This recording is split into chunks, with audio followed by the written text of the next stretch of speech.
안녕하세요. 미래를 설계하라 경제 잡학사전 진행의 김혜주입니다. 오늘도 두 분의 아나운서와 함께합니다. 안녕하세요. 안녕하세요. 네, 7월의 첫날 뉴욕 증시가 상승 마감하면서 기분 좋게 시작했습니다. 주요 지수들이 사상 최고치로 마감을 해주면서 상승 랠리를 이어가는 모습이었는데요. 미국과 주요 교역국 간의 무역 협상 기대감이 투자 심리를 끌어올렸습니다. 연준의 금리 인하 가능성까지 더해지면서 시장 전반에 훈풍이 부는 모습이었습니다. 특히 기술주 중심의 나스닥이 강세를 보였고요. S&P 500도 최고치를 경신했죠. 다우지수는 소폭 상승으로 마감했습니다. 7월 4일 독립기념일을 앞두고 거래량은 다소 줄었지만 투심은 여전히 견조한 모습이었는데요. 이런 글로벌 흐름이 앞으로 국내 증시에 어떤 영향을 미칠지 같이 함께 알아보시면 좋을 것 같습니다. 네, 그럼 세은 아나운서 자세한 미증시 상황 전해주시죠. 네, 간밤 뉴욕 증시는 무역 협상 기대가 감쇄한 호재 속에 3대 지수가 모두 상승 마감했습니다. 특히 S&P 500과 나스닥 지수는 이틀 연속 사상 최고치를 갈아치우며 강한 상승 탄력을 이어가는 모습이었는데요. 먼저 주요 지수 살펴보겠습니다. 다우지수는 전거래일 대비 0.63% 오른 44,094.77포인트, 나스닥 지수는 0.48% 상승한 23,369포인트, S&P 500 지수는 0.52% 오른 6,204포인트로 각각 마감했습니다. 네, 이어서 글로벌 이슈와 주요 종목 흐름도 함께 살펴보겠습니다. 미국 증시는 6월 마지막 거래일에도 상승 흐름을 이어가며 S&P 500과 나스닥 지수가 나란히 사상 최고치를 다시 썼습니다. 특히 미국과 캐나다 간 디지털세 갈등이 완화되고 무역 협상 재개에 대한 기대감이 높아지면서 투자 심리를 끌어올리는 주요 촉매로 작용했는데요. 기술주를 중심으로 한 매수세가 꾸준히 이어졌고 글로벌 투자자들도 위험 자산 선호 심리를 드러내며 시장 전반에 긍정적인 분위기가 형성됐습니다. S&P 500은 분기 기준으로도 큰 폭으로 상승률을 기록하면서 상반기 강한 랠리로 마무리했습니다. 네, 달러화는 연초 고점 대비 큰 폭으로 하락하며 시장에서는 달러의 기축통화 지위 약화 가능성까지 거론되고 있습니다. 블룸버그에 따르면 달러 인덱스는 올해 1월 고점인 110.17에서 이달 97.1 수준까지 떨어졌으며 이는 2005년 이후 가장 저조한 흐름입니다. JP모건은 달러 가치가 연말까지 2% 추가 하락할 수 있다고 전망했고 미국 경제학자 90% 이상은 향후 5에서 10년 내 달러의 안전자산 지위가 약화될 수 있다고 경고했습니다. 금리 동결 기조와 연방정부 부채 확대 등 복합적인 요인이 달러 약세를 더욱 가속화시키고 있습니다. 도널드 트럼프 대통령의 핵심 정책인 크고 아름다운 법안이 상원 절차 투표를 통과하며 금융시장의 새로운 변수가 되고 있습니다. 이 법안은 향후 10년간 미국 연방정부 부채를 3조 3천억 달러 이상 증가시킬 것으로 전망되며 달러의 안전자산 지위에도 부정적인 영향을 줄 수 있다는 지적이 제기됐습니다. 특히 청정에너지 전기차 세액공제 축소 조항이 포함되면서 업계의 반발도 커지고 있는 상황입니다. 법안은 최종 통과를 위해 하원 재표결을 앞두고 있으며 향후 통과 여부에 따라 시장 변동성이 커질 수 있다는 전망도 나오고 있습니다. 미국 빅테크 기업 간의 AI 인재 확보 경쟁이 본격화되고 있습니다. 메타가 오픈 AI 인재 대거 영입한 사실이 알려지면서 오픈 AI는 보상 체계를 재조정하고 샘 올트만 CEO가 직접 인재 유출 방지에 나선 것으로 전해졌습니다. 메타는 최근 초지능 개발을 목표로 한 연구소 설립하며 스케일 AI 창업자를 포함한 대규모 투자를 단행했고 마크 저커버그 CEO가 직접 인재 영입에 나서고 있는 상황입니다. AI 기술 패권을 둘러싼 기업 간 경쟁이 격화되면서 관련 기술주의 중장기 성장이 주목받고 있습니다. 다음으로 히트맵을 보면 오늘 시장은 대형 기술주와 금융주 중심으로 고르게 강세를 보였습니다. 애플은 2% 넘게 상승하며 시장 전반의 상승 흐름을 주도했고 오라클과 팔란티어도 4% 안팎의 오름세를 기록하며 기술주 전반에 긍정적인 분위기 이끌었습니다. 다음으로 글로벌 이슈 살펴보겠습니다. AI 반도체 시장을 주도하고 있는 엔비디아가 다시 한번 증시의 주목을 받고 있습니다. 주가는 최근 4월 저점 대비 60% 이상 오르며 사상 최고치를 경신했고 시가총액도 3조 8천억 달러대에 달하며 글로벌 1위를 굳혔습니다. 이러한 급등세 속에 젠슨 황 CEO를 포함한 이사진의 대규모 자사주 매각이 이어지고 있는데요. 황 CEO는 이달에만 약 10만 주를 매각했고 연말까지 최대 600만 주 매도를 예고했습니다. 메타는 상반기 M7 종목 가운데 가장 높은 주가 상승률을 기록했습니다.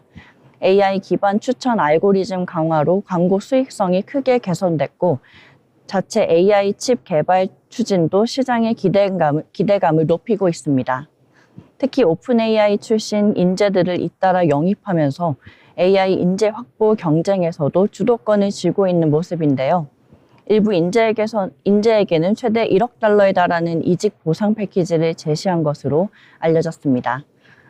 AI 주도권을 둘러싼 빅테크 간 경쟁이 본격화되는 가운데 메타는 기술력과 실행력 모두 우위를 점하고 있다는 평가를 받고 있습니다. 테슬라는 업계 최초로 완전 무인 자율주행 차량을 고객에게 직접 인도하며 기술 경쟁에서 한 발 앞서 나가는 모습을 보였습니다. 모델 Y 차량이 운전자 없이 공장에서 고객의 집까지 약 30분간 자율주행에 성공했고 머스크 CEO는 완전 자율주행이 현실이 됐다고 강조했습니다. 마지막 소식입니다. 애플은 미국에서 제기된 반독점 소송에 대해 기각 요청이 받아들여지지 않으면서 정면 돌파에 나서야 하는 상황에 놓였습니다. 법무부는 애플이 자사 생태계를 활용해 앱 유통과 결제 시장을 독점하고 있다는 혐의를 제기했으며 법원은 애플의 기각 요청을 받아들이지 않았습니다. 또한 AI 전략에도 불확실성이 커지고 있는 상황입니다. 자체 AI 모델인 애플 인텔리전스 개발이 지연되면서 엔스로픽이나 오픈 AI의 기술을 시리에 탑재하는 방안을 검토 중이라는 보도가 나왔습니다. 이 같은 변화는 애플이 생성형 AI 경쟁에서 여전히 어려움을 겪고 있음을 보여주는 신호로 해석되는데요. 반독점 규제와 기술 전략 수정이 맞물리며 애플은 현재 중대한 전환점을 맞고 있는 모습입니다. 지금까지 미증시 마감 시황 전해드렸습니다. 네, 미증시 전반적으로 무역 협상에 대한 기대감이 지속되면서 증시가 탄력을 받는 모습이었는데요. 그중에서도 기술주들 강한 흐름 보여주는 모습이었습니다. 네, 이어서 우리는 기업에 대해 알아보도록 하겠는데요. 라영 아나운서, 오늘은 일라이릴리 준비해 주셨네요. 네, 오늘 만나볼 기업은 지금 전 세계 제약 바이오 산업의 아주 중심에 선 이름이죠. 바로 일라이릴리입니다. 당뇨와 비만 치료제 하나로 글로벌 투자자들의 주목을 받으며 S&P 500 시가총액 상위권에 올랐죠. 이제 그 시작과 성장의 이야기를 살펴보겠습니다. 기업 역사와 창업자 이야기인데요. 1876년 남북전쟁에 참전한 일라이릴리 대령이 회사를 세웁니다. 목표는 단 하나, 보다 정밀하고 안전한 약을 만들자.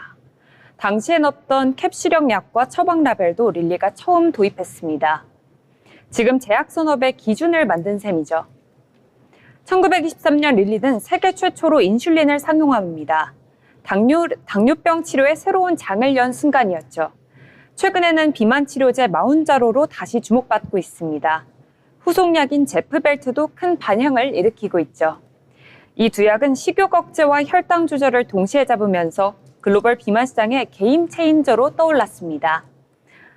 네, 2024년 릴리의 시가총액은 무려 8,500억 달러, 하나로 약 1,100조 원입니다.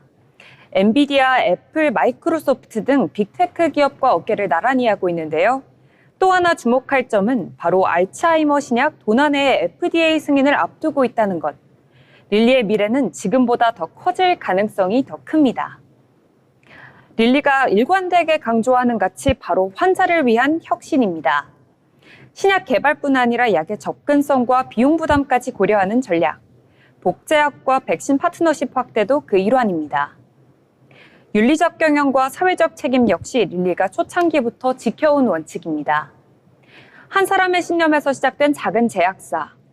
그 시작이 지금은 전 세계 수억 명의 건강을 책임지는 기업으로 거듭나고 있습니다. 환자를 위한 혁신, 기술보다 가치를 말하는 제약사 일라이릴리. 앞으로 글로벌 헬스케어 시장에서 이들이 써내려갈 다음 장도 기대해 볼 만합니다. 이상 오늘의 기업사전이었습니다.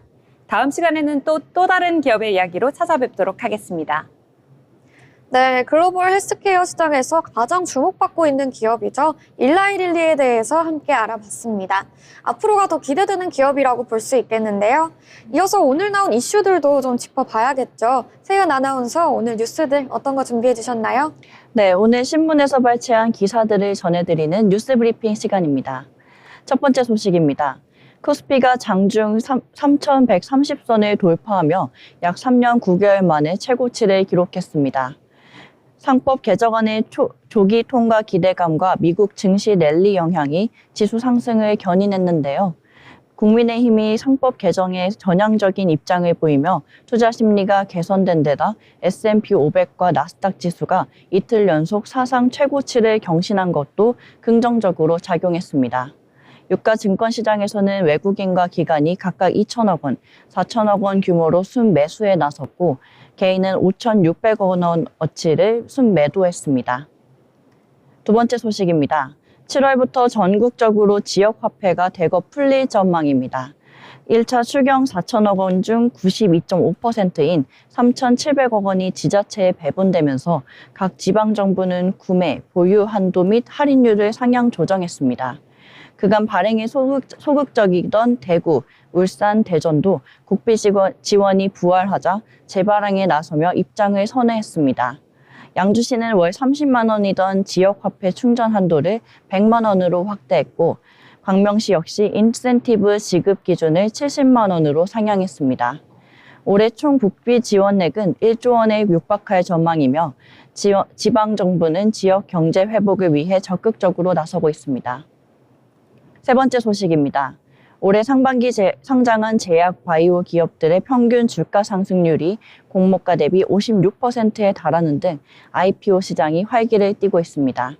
특히 아스테라시스는 공모가 대비 167% 상승했고 인투셀 바이오비주, 오가노이드 사이언스도 두 자릿수 상승률을 기록했습니다.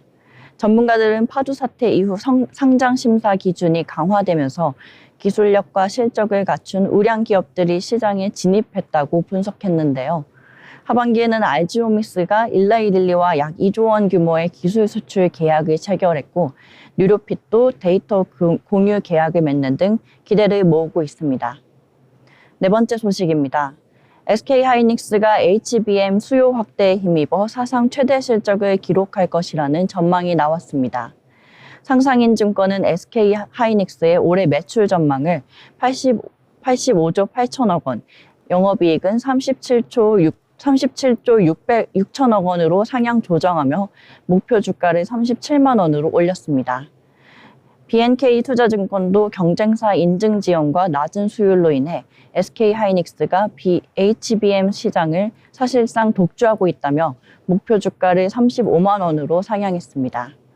올해 HBM 판매량은 2배 증가할 것으로 보이며 안정된 수요를 기반으로 점유율 격차를 더 벌릴 것으로 예상됩니다. 마지막 소식입니다. 7월부터 총 급여 7천만 원 이하 근로자는 헬스장, 수영장 이용료의 30%를 최대 300만 원까지 소득공제로 돌려받을 수 있게 됩니다. 문화체육관광부는 문화비 소득공제 대상을 기존 도서, 공연 등에서 처음으로 체육시설로 확대했는데요. 입장료는 전액 공제 대상이지만 강습료처럼 비용이 분리되지 않는 경우엔 절반만 공제 대상이 됩니다. 현재 전국 1000여 개의 시설이 등록되어 있으며 문체부와 문화정보원은 참여 확대를 위해 지속적인 홍보와 신규 사업자 모집을 이어갈 방침입니다. 지금까지 뉴스 브리핑이었습니다. 네, 오늘의 다양한 이슈들 잘 전해주셨습니다. 이슈들 잘 참고하셔서 투자 포트폴리오 만들어보시면 좋을 것 같습니다. 저희는 잠시 후에 아나운서들의 주식수다, 돈의 맛으로 돌아오도록 하겠습니다. 더불어 본 방송에서 제공하는 정보는 투자 판단에 대한 조언일 뿐 해당 종목에 대한 가치 상승 또는 하락을 보장하지 않습니다.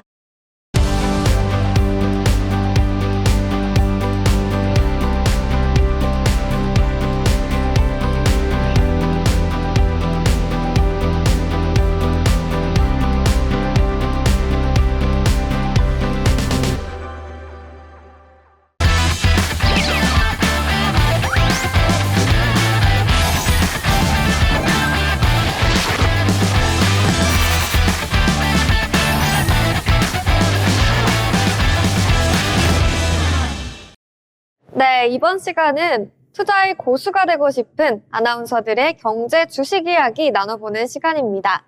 먼저 국내 증시 마감 상황 간략하게 살펴보도록 하겠습니다. 오늘 코스피는 숨고르기 끝에 다시 상승세를 보여주면서 장중 한때 3,130선을 웃돌았죠. 연고점을 경신하는 모습이었는데요. 미국의 관세 협상 낙관론과 국내 상법 개정안 기대감이 주식시장에 훈풍을 일으키는 모습이었습니다. 전거래일 대비 0.58% 상승해주는 모습이었습니다. 수급 상황도 살펴보시면요. 코스피는 외국인과 기관이 순매수하는 흐름 보여줬고요. 특히 외국인은 1,900억 원 넘게 사들였습니다. 개인만이 6천억 원대 매도하는 모습 보여줬습니다. 코스닥 살펴보겠습니다. 780선에서 개장한 뒤에 강보합세를 유지하다가 0.28% 소폭 상승으로 마감했습니다. 수급도 살펴보실까요? 개인과 기관이 매수 포지션 보여줬고요. 외국인이 400억 원 넘게 물량을 덜어냈습니다. 이어서 시가총액 상위 종목도 살펴보도록 하겠습니다. 먼저 코스피입니다. 전반적으로 빨간불 켜는 모습이죠. SK하이닉스만 숨고르는 모습 보여주면서요. 2%대 하락하는 모습이었습니다. 현대차는 3% 넘게 강하게 빨간불 켰습니다. 이어서 코스닥도 보겠습니다. 2차전지 강한 흐름 보여줬는데요. 에코프로 형제주 동반 소폭 상승했고요. 전반적으로 코스닥 혼조세로 마감했습니다. 한편 HS 효성은 개장 직후 상한가를 치고 30% 가까이 올라주면서 상승 마감하는 모습이었습니다. 트럼프 행정부가 제시한 상호 관세 유예 기간이 오는 8일에 종료됨에 따라서 주요국과 미국 사이 무역 협상이 타결될 것이라는 긍정적인 심리가 감도는 우리 국내 시장이었습니다. 네, 그럼 오늘 시장에서 뜨거웠던 종목들 알아볼까 하는데요. 세은 아나운서 어떤 종목일까요? 네, 제가 첫 번째로 가져온 종목은 DLENC입니다. DLENC가 1일 오전 전 초반부터 강세를 보이며 투자자들의 주목을 받고 있습니다. 오전 9시 30분 기준 DLENC는 전거래일보다 13.71% 오른 58,900원에 거래됐으며 장중 오름폭을 키웠습니다. 이 같은 급등세는 본업 실적 개선과 미국 SMR 시장 확대 수에 대한 증권가의 긍정적인 평가가 반영된 결과로 보입니다. KB증권은 DLENC의 목표 주가를 62,000원에서 74,000원으로 상향 조정하며 2분기 영업이익을 1,093억 원에 이를 것으로 전망했습니다. 특히 주택 원가율 개선으로 인해 이익 창출력이 회복되고 있으며 DLENC가 협력 중인 SMR 기업 X에너지 프로젝트가 가속화됨에 따라 사업 기회 확대 가능성도 커졌다는 분석입니다. 실제로 주가는 올해에만 69% 넘게 상승했지만 여전히 저평가되어 있다는 투자 매력이 부각되고 있습니다. 이 같은 모습 보인 DLENC, 오늘 장에서 가파른 흐름 보이면서 54,700원으로 종가 형성했습니다. 네, DLENC 가파른 상승세 보여주면서 상승 마감하는 모습 보여줬습니다. DLENC는 미국 소형 모듈 원자료 시장 확대에 따른 수혜 기대감에 주가 상승을 이끌고 있죠. 특히 DLENC는 SMR 프로젝트 입찰 중에 참여 중이라는 소식이 투자자들의 관심을 모았습니다. 이런 원전 관련 모멘텀과 함께 DLENC의 향후 주가 흐름에 주목해보시면 좋을 것 같습니다. 이어서 LS전선 종목 살펴보도록 하겠습니다. LS가 오늘 장에서 강세를 보였죠. LS그룹이 미국에서 해저 케이블과 전력기계 생산을 대폭 확대하기로 했다는 소식이 전해졌기 때문인데요. LS전선은 미국 버지니아에 약 1조 원 규모의 해저 케이블 공장을 짓고 LS 일렉트릭도 텍사스에 새 캠퍼스를 열면서 북미 시장 공략에 속도를 내고 있습니다. 이렇게 미국 시장에서 직접 생산하고 공급망을 강화하는 건 최근 미국의 인프라 투자 확대와 중국산 배제 흐름에 LS가 발빠르게 대응하고 있다는 신호로 해석이 됩니다. 해외 수주가 꾸준히 늘고 있는 데다가 IRA 수혜까지 기대되면서 투자자들의 관심이 쏠린 하루였습니다. 이어서 다음 종목도 살펴볼까요? 네, 제가 두 번째로 가져온 종목 제일일렉트릭입니다. 전력기기 관련 종목들이 전력 수요 확대 기대감을 힘입어 1일 증시에서 강세를 나타냈습니다. 오전 10시 34분 기준 코스닥 시장에서 제일일렉트릭은 전거래일보다 12.73% 오른 11,510원에 거래됐습니다. IT 컨설팅 기관 한국 IDC는 국내 데이터 센터 전력 수요가 2028년까지 약 38% 증가할 것으로 전망했으며 이에 따라 전력 인프라 투자 확대 기대가 커지고 있는 상황입니다. NH투자증권 연구원은 글로벌 전력기기 수요는 중장기적으로 강할 전망이며 관세 등 변수로 인해 제품 가격 상승 가능성도 존재한다며 전력기기 업종의 밸류에이션 재평가가 가능하다고 진단했습니다. 이 같은 분석이 투자 심리를 자극된 것으로 풀이됩니다. 이 같은 흐름 속에 오늘장에서 꾸준한 매수세가 유입되며 11,000원으로 종가 마무리했습니다. 네, 제일일렉트릭은 최근 3거래 연속 상승세를 이어오고 있는 종목이죠. 오늘 장에서도 매수세가 계속돼서 유입되면서 11,510원의 종가 상승 마감했습니다. 네, 최근 3거래 연속 상승세를 이어가는 종목이죠. 특히 데이터 센터의 전력 수요 증가와 함께 전력 설비 업종에 대한 긍정적인 전망이 제일일렉트릭의 주가 상승을 견인하고 있습니다. 앞으로의 주가 흐름에도 주목해 보시면 좋을 것 같습니다. 다음으로는 오늘 상승하는 모습 보여줬던 하나시스템 살펴보도록 하겠습니다. 하나시스템, 요즘 K방산 안에서 정말 주목받고 있는 종목인데요. 오늘은 특히 한국형 사드와 한국형 아이언돔에 들어가는 다기능 레이더 개발 사업을 수주했다는 소식에 주가에 훈풍이 불었습니다. 이 레이더는 말 그대로 방산 시스템의 두뇌라고 할 수 있는 핵심 장비인데요. 하나시스템은 이미 기술력은 충분히 입증된 상태죠. 또 요즘 AI와 통신 기반의 지휘 통제 시스템이 각광받고 있는 만큼 IT 기반 방산 기업인 하나시스템은 앞으로도 방산, 기술 쪽으로 꾸준히 관심을 받을 가능성이 크겠습니다. 네, 다음 종목도 알아보도록 하겠습니다. 어떤 종목일까요? 네, 제가 세 번째로 가져온 종목 태광산업입니다. 태광산업이 신규 사업 확대 계획을 밝히며 1일 장 초반부터 상승 흐름 보였습니다. 오전 9시 30분 기준 태광산업은 전일 대비 5.11% 오른 102만 9천 원에 거래됐습니다. 태광산업은 화장품, 에너지, 부동산 개발 분야에 올해와 내년 총 1조 5천억 원 규모의 투자를 예고했으며 이 가운데 1조 원은 올해 안에 집행할 계획입니다. 이미 투자 자회사를 통해 뷰티 기업 등에 대한 투자를 진행 중이며 관심 업종 관련 신규 법인 설립도 병행하고 있는 상황입니다. 회사는 이번 투자를 통해 기존 섬유 중심의 사업 구조를 넘어 신성장, 동력 확보에 집중하겠다는 전략을 내세우고 있습니다. 이 같은 투자 기대감이 반영되며 태광산업은 오늘장에서 상승세 보이다 104만 원의 종가 형성했습니다. 네, 태광산업 상승 마감해주는 모습 보여주면서 102만 9천 원의 종가 형성하는 모습이었습니다.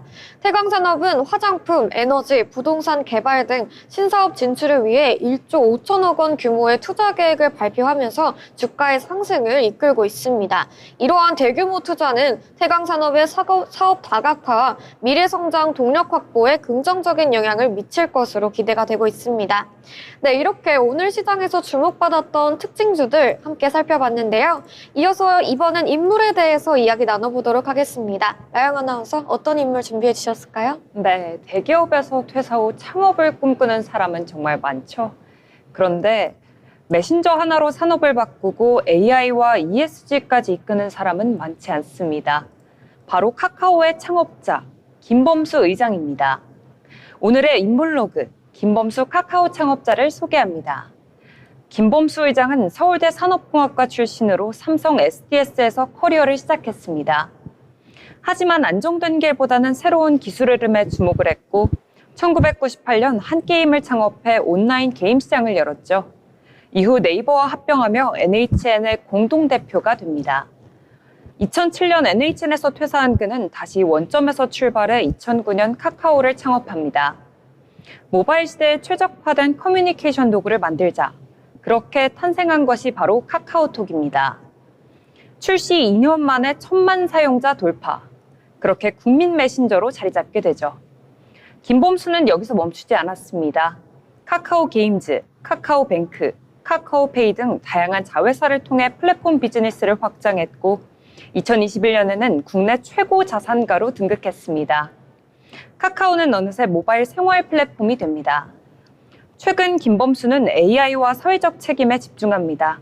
카카오 브레인을 통한 LLM 개발과 AI 데이터 센터 건립, 그리고 자산 절반 이상을 사회에 환원하겠다는 선언까지. 그는 이제 기술 창업자에서 디지털 철학자로 불립니다. 김범수는 함께 꾸는 꿈은 현실이 된다고 말합니다. 평등한 조직 문화, 실패를 두려워하지 않는 리더십, 그리고 기술보다 사람을 강조해온 인물이죠. 창업자이자 사상가로 카카오의 방향성을 만들어 왔습니다. 김범수는 삼성의 한 사원이었지만 지금은 글로벌 IT 질서의 도전장을 낸 창업자입니다. 기술, 경영, 사회 문제까지 고민하는 플랫폼 리더. 지금까지 인물로그 김범수 카카오 창업자였습니다. 네, 오늘 인물로그에서는 김범수 카카오 창업자의 선택과 도전, 그리고 그 안에 담긴 철학을 짚어봤습니다. 기술을 넘어 사회까지 고민하는 창업자의 모습을 앞으로도 지켜보게 될 것 같습니다. 네, 이어서 투자에 도움이 될 만한 리포트들 전해드리도록 하겠습니다. 세연 아나운서, 오늘 준비한 내용 전해주시죠. 네, 최근 디지털 자산 시장에서 워낙 스테이블 코인에 대한 관심이 빠르게 확산되고 있습니다. 글로벌 결제 구조가 빠르게 재편되고 있는 가운데 우리 원화는 여전히 디지털 경제에서 제 역할을 하지 못하고 있는데요. 오늘 리포트 브리핑에서는 디지털 경제의 완성, 원화 스테이블 코인이라는 주제로 유안타증권의 리포트 소개해드리겠습니다. 먼저 원화 스테이블 코인이 왜 필요한지 살펴보겠습니다. 스테이블 코인은 변동성이 낮은 디지털 자산으로 현재 전 세계적으로 송금과 결제 수단으로 빠르게 확산 중입니다. 미국, 홍콩, 유럽 등은 이미 제도화에 들어갔으며 우리나라는 웹3, 글로벌 B2B 생태계에서 원화가 점차 소외될 수 있다는 우려가 커지고 있습니다. 통화 주권과 산업 경쟁력 확보 차원에서 원화 스테이블 코인의 도입은 더 이상 늦출 수 없는 과제가 되었습니다. 이번엔 스테이블 코인의 핵심 장점과 시장 흐름을 살펴보겠습니다. 24시간 실시간 결제, 낮은 수수료, 스마트 계약 기반의 자동화된 거래 등 기존 금융 시스템과 비교해 큰 효율성을 갖추고 있습니다. 현재 시장은 USDT, USDC가 점유율 90% 이상을 차지하고 있고 비자, 스트라이프 등도 이를 실제 결제에 적용하며 스테이블 코인의 상용화가 본격화되고 있는 상황입니다.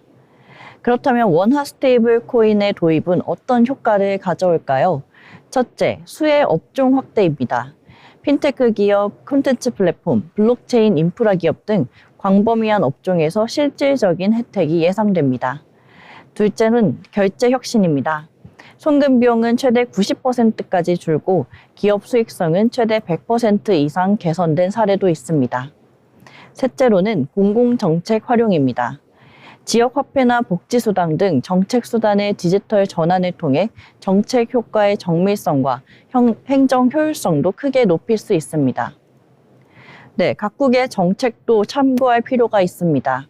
미국은 지니어스 법안을 통해 스테이블 코인의 100% 준비금 요건을 명문화하고 있고 싱가포르나 홍콩은 USD 기반 자산을 담보로 하는 개방형 모델을 채택하고 있습니다. 한국도 은행 중심의 모델에서 시작해 비은행 사업자까지 확장하는 방향이 유력하며 디지털 금융 중심지로 도약하기 위한 전략적 준비가 요구되고 있습니다. 그렇다면 스테이블 코인은 한국에 어떤 기회를 가져다 줄까요? 우선 고비용 국내 결제 시스템의 대안이 될 수 있고 소상공인과 자영업자들의 부담도 완화될 수 있습니다.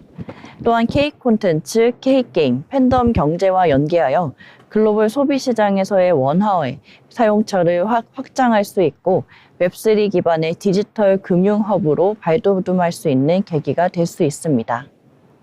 네, 마지막으로 스테이블 코인 수혜가 되는 대표 기업들을 살펴보겠습니다. 먼저 카카오는 카카오페이와 카카오뱅크 등 핀테크 계열사를 통해 스테이블 코인을 실물 결제에 연동시킬 수 있는 강력한 기반을 갖추고 있습니다. 네이버는 네이버페이, 라인페이 등 국내외 결제망을 활용해 글로벌 웹3 결제 인프라로의 확장이 기대되며 실제 동남아 지역 중심으로 관련 서비스가 빠르게 확대 중입니다. 결제 인프라, 플랫폼, 콘텐츠를 모두 갖춘 이들 기업은 스테이블 코인 시대에서도 강한 경쟁력을 가질 것으로 예상됩니다. 지금까지 리포트 브리핑이었습니다. 네, 리포트 브리핑 살펴봤습니다. 현재 글로벌 금융시장에서 스테이블 코인에 관심이 폭증하고 있죠. 가격이 안정적인 만큼 결제나 송금 수단으로 주목받고 있지만 각국 규제나 발행 구조에 따른 위험 요인도 존재하는 만큼 충분한 이해가 필요한 자산이겠습니다.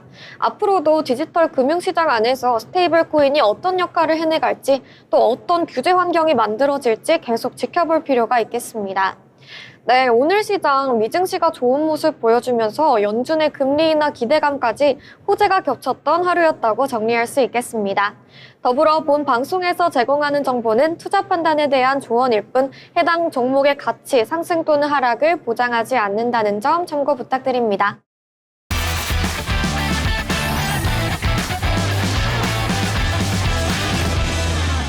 K푸드의 글로벌 성장세에 주목받고 있는 기업, 바로 바이오포트에 대해 자세히 소개해드리겠습니다. 이 기업은 최근 코스닥에 상장되며 시장의 주목을 받고 있고요. 글로벌 유통공룡 코스트코를 통해 세계 시장을 넓혀가고 있는 국내 식품 회사입니다. 먼저 SK증권은 바이오포트에 대해 투자 의견 매수를 제시했고요. 목표 주가는 23,000원으로 현재 주가 대비 100% 이상의 상승 여력을 보고 있습니다. 이는 2026년 예상 주당 순이익, 즉 EPS 1,906원에 목표 주가 수익 비율 12배를 적용한 수치인데요. 바이오포트의 성장성을 감안했을 때 꽤 합리적인 기대치로 평가됩니다. 바이오포트는 2004년에 설립됐고 2025년 5월 스펙을 통해 코스닥에 상장했습니다. 주요 사업은 스낵, 음료, 액상차 등 K푸드 제품을 생산하는 것이고 특히 코스트코를 통해 미국을 포함한 전 세계 30여 개국에 수출하고 있습니다. 2024년 기준으로 수출 비중은 전체 매출의 절반에 달합니다. 바이오포트가 지금 주목받고 있는 이유는 무엇일까요? 핵심은 이 회사의 히트 제품과 코스트코 납품 이력입니다. 대표적인 인기 상품으로는 후라이드 오징어, 유자 생강차, 파우치 음료가 있는데요. 이 세 가지 제품만으로 작년 수출액 약 350억 원을 달성했습니다. 이러한 히트 제품들은 전략적 유통 채널인 코스트코를 통해 빠르게 글로벌 시장에 퍼졌고 이른바 제품, 채널, 지역이라는 선순환 성장 구조를 만들어냈습니다. 좋은 제품을 만들고 코스트코 같은 유통망을 통해 판매하고 또 그 성공 사례를 바탕으로 다른 국가로 뻗어나가는 구조입니다. 그렇다면 왜 바이오포트의 제품이 이렇게 빠르게 성공했을까요? 바로 제품 기획력입니다. 대부분의 대기업들이 제품을 다 만들고 마케팅을 시작하는 반면 바이오포트는 제품 개발 초기부터 코스트코 바이어와 긴밀하게 협업합니다. 예를 들어 미국 시장에서 메가 히트를 기록한 후라이드 오징어 튀김 스낵은 출시 15개월 만에 미국 코스트코 619개 매장에 입점했고 무려 92만 봉지가 판매됐습니다. 또한 유자 생강차의 경우 미국 소비자들이 면역력과 목 건강에 관심이 많다는 점에 착안되어서 기획됐고요. 결과적으로 미국, 호주, 유럽 등 다양한 시장에 퍼져나갔습니다. 올해도 바이오포트는 다양한 신제품을 출시할 계획인데요. 비빔밥, 잡채, 고구마 프라이즈, 수박 주스 같은 식사 대용 HMR 제품이 포함되어 있어 기대감이 큽니다. 이런 제품들은 기존의 간식형 K푸드에서 식사형 K푸드로 영역을 확장하려는 전략적 움직임으로 볼 수 있겠습니다. 채널 측면에서도 매우 큰 변화가 있겠습니다. 바이오포트는 이미 미국, 일본, 호주, 영국 등 9개국의 665개 코스트코 매장에 진출해 있으며 올해 상반기 기준으로는 14개국, 890개 매장으로 확대되어 있습니다. 입점률은 무려 74%에 달합니다. 특히 올해 하반기부터는 유럽과 중국 시장으로의 진출이 본격화됩니다. 프랑스, 스페인, 독일의 레베 같은 유통사, 그리고 중국의 샘스클럽, 세븐일레븐, 로손 등이 주요 진출 채널로 꼽히는데요. 이 중 샘스클럽은 중국의 월마트 계열로 코스트코보다 매장 수, 회원 수, 매장당 매출이 모두 2배 이상 큰 유통 채널입니다. 성공적으로 안착한다면 실적에 미치는 영향이 상당할 것으로 보입니다. 실적 면에서도 기대감이 큽니다. 2025년 예상 매출은 883억 원, 영업이익은 67억 원으로 전년 대비 각각 21%, 28% 성장할 것으로 보입니다. 물론 올해 초에는 트럼프 대통령 취임 이후 10% 관세, 노동 감사 강화, 상장 관련 비용 등이 부담 요인으로 작용했지만 대부분 해소됐고요. 하반기부터 본격적인 성장이 시작될 전망입니다. 2026년에는 매출이 1,074억 원, 영업이익은 103억 원까지 증가하며 수익성도 개선될 것으로 보입니다. 영업이익률은 9.6%로 전망되며 이는 스낵 중심의 매출에서 점차 고마진 제품인 HMR 비중이 커지기 때문입니다. 정리하자면 바이오포트는 제품 개발력, 글로벌 유통 네트워크, 안정적인 코스트코 납품 이력, 신제품과 신시장 확대라는 네 박자를 모두 갖춘 K푸드 수출 전문 기업입니다. K콘텐츠와 함께 전 세계에서 한식에 대한 관심이 높아지고 있는 지금 바이오포트는 식품업계의 엔터주처럼 글로벌 확장이 빠르게 진행되고 있는 기업이라고 볼 수 있겠습니다. 이상 리포트 브리핑이었습니다.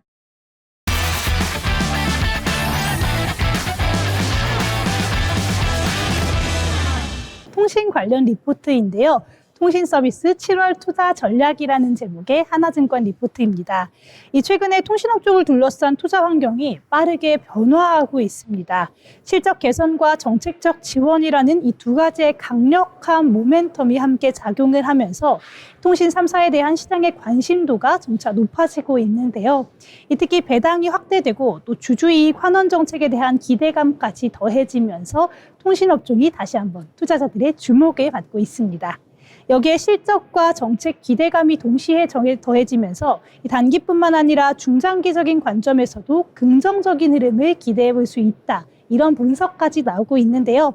그렇다면 오늘 7월 통신업종을 둘러싼 주요 흐름과 핵심 투자 포인트 함께 살펴보도록 하겠습니다. 이 통신업종에 대한 12개월 투자 의견을 비중 확대로 유지했습니다. 7월 투자 매력도 역시 높은 것으로 판단했는데요. 이번 평가의 배경에는 실적 개선에 대한 기대감, 또 정책 수혜 가능성이 동시에 반영됐습니다. 통신업종은 본질적으로 높은 배당 성향을 바탕으로 이 전정적인 주주이익 환원 기조가 강점으로 꼽히는 종목인데요. 여기에 2분기 실적 개선 흐름과 함께 정부의 규제 완화, 또 정책적 지원 기대감이 더해지면서 투자 매력도가 높아졌다는 분석이 나오고 있습니다. 또한 통신 3사 같은 경우 과거 대비해서 상대적으로 낮은 주가 수준을 유지하고 있기 때문에 또 이익 성장과 배당 안정성은 꾸준히 강화되고 있는 이런 반대되는 모습을 보이고 있어서 투자 관점에서도 긍정적인 평가를 받고 있는 상황입니다. 다음으로 보시면요. 이 7월 같은 경우 통신업종의 2분기 실적 발표가 집중되는 시점인데요. 이 하나증권은 통신 3사 모두 1분기 대비 실적 개선 흐름을 이어갈 것으로 전망하고 있습니다. KT 같은 경우에는 아파트 분양 수익이 2분기에 75% 이상 반영되면서 역대 최대 실적을 기록할 가능성이 높아진 것으로 보여지고요. 여기에 인건비와 재반 경비 절감 효과까지 더해지면서 실적 모멘텀이 강화될 것으로 예상되고 있습니다. 특히 KT 같은 경우 지배구조 개편 기대감도 함께 부각이 되고 있는 점 체크해 보시면 좋겠고요. LG U+ 같은 경우에는 역시 1분기에 이어서 2분기에도 실적 개선세가 이어질 것으로 보여지고 있습니다. 마케팅 비용 절감과 효율적인 비용 구조 조정이 긍정적인 영향을 미칠 것이다. 이렇게 분석을 하고 있고요. 또 SK텔레콤은 유심 교체 비용 부담이 일부 존재하기는 하지만 이 마케팅 비용 감소와 함께 실적 쇼크 가능성은 제한적일 것으로 평가가 되고 있습니다. 더불어서 주파수 대할당, 또 5G 투자 확대, 신규 요금제 논의 같은 업계 전반의 정책 변화도 실적과 투자 심리에 긍정적으로 작용할 것으로 보여지고 있습니다. 정책적인 측면도 함께 봐야겠죠. 특히나 이 배당 관련 이슈가 시장의 관심을 한껏 끌고 있는데요. 이 최근 정부와 정치권을 중심으로 35% 이상 배당 성향을 유지하는 기업에 대해 배당 소득세를 분리 과세하겠다는 방안이 본격적으로 추진되고 있습니다. 통신 3사의 평균 배당 성향은 이미 50%를 넘어선 효자 종목으로 알려져 있죠. 또한 정부 차원의 자본시장 활성화 기조와 맞물려서 고배당 업종에 대한 정책적 지원 의지도 꾸준하게 확인되고 있는 상황입니다. 이러한 정책 흐름이 구체화될 경우 통신주를 포함해서 고배당 종목, 전반적으로 새로운 추급 주체들이 관심을 받을 가능성이 열려 있다. 이렇게 분석을 하고 있습니다. 이런 정책들이 시행이 될 경우 특히나 SK텔레콤을 중심으로 수급 유입이 더욱 강화될 것으로 보여지는데요. 실제로 SK텔레콤의 세후 배당 수익률은 4.7%에서 최대 5.4%까지 달할 것으로 예상이 되고 있습니다. 현 시중 금리를 고려했을 때 굉장히 매력적인 투자 대안으로 평가가 되고 있고요. 다음으로 보시면 7월에는 실적 외에도 다양한 통신업계 이슈가 포진되어 있습니다. 이 미국과 중국 간의 5G 주파수 확보 경쟁, 또한 국내 LTE 주파수 재할당, 신규 요금제 논의 같은 것들이 대표적인 부분인데요. 이러한 국내외 주파수 관련 이벤트들 통신사 주가에 긍정적인 영향을 줄 수 있다, 이렇게 이야기할 수 있겠습니다. 특히 이 통신 3사 중에 KT의 투자 매력도가 가장 높은 것으로 분석하고 있는데요. KT 같은 경우 올해 주주이익 환원 규모가 9천억 원까지 확대될 것으로 보여지고 있고요. 역대 최대 실적, 또 지배구조 개편 기대감까지 더해지면서 이 하나증권에서는 최선호 종목으로 KT를 꼽았습니다. 단기 투자 매력도 역시 KT가 가장 높게 평가가 됐는데요. SK텔레콤은 실적 우려 해소와 정책 수혜 기대감, 또 LG유플러스는 실적 개선과 자사주 매입 소각 정책이 긍정적으로 작용할 것으로 보여진다. 이렇게 오늘 해석할 수 있겠습니다. 오늘 리포트 함께 요약도 해봐야 되겠죠. 오늘 하나증권에서는 통신 서비스 업종이 단기 실적 반등과 함께 중장기 구조적 성장 구간에 진입할 가능성이 높다. 이렇게 평가를 했습니다. 특히나 높은 배당 수익률, 정책 수혜, 또 주파수 관련 기대감, 주주이익 환원 확대 같은 것들이 동시에 이런 모멘텀들이 맞물리면서 이 투자 매력도가 부각이 되는 시점이라고 볼 수 있겠는데요. 실질적인 실적 개선 흐름과 안정적인 배당 정책이 유지가 되고 있는 만큼 통신업종 전반에 걸쳐서 투자 심리 개선이 될 것이다. 이렇게 보고 있습니다. 또한 개별 기업으로 살펴보면 KT는 실적과 주주이익 환원 기대감, SK는 배당 매력도, 또한 정책 수혜 가능성, 그리고 LG유플러스는 비용 구조 개선, 또한 자사주 소각 정책이라는 것이 각각의 투자 매력 포인트로 볼 수 있겠습니다. 종목별로 굉장히 접근 전략을 고려해 보시는 것도 하나의 방법일 것 같은데요. 오늘 이렇게 지금까지 하나증권의 통신서비스 7월 투자 전략이라는 제목으로 함께 살펴봤습니다. 실적과 또한 정책 기대감 동시에 들어오는 이 지금의 모멘텀이야말로 통신주에 한번 주목을 해봐야 될 때가 아닌가 싶은데요. 오늘 리포트 함께 보시면서 이 통신주에 대한 기대감도 함께 가져보시면 좋을 것 같습니다. 지금까지 투자 리포트 전해드렸습니다.